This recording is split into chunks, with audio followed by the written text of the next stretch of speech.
To change the orientation, first of all you just need to go to the sequence section.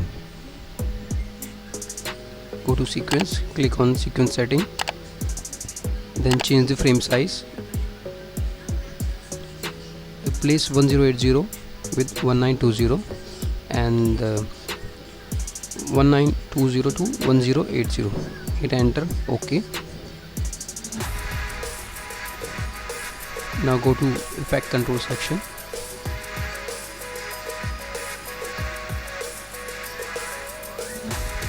Click on rotation.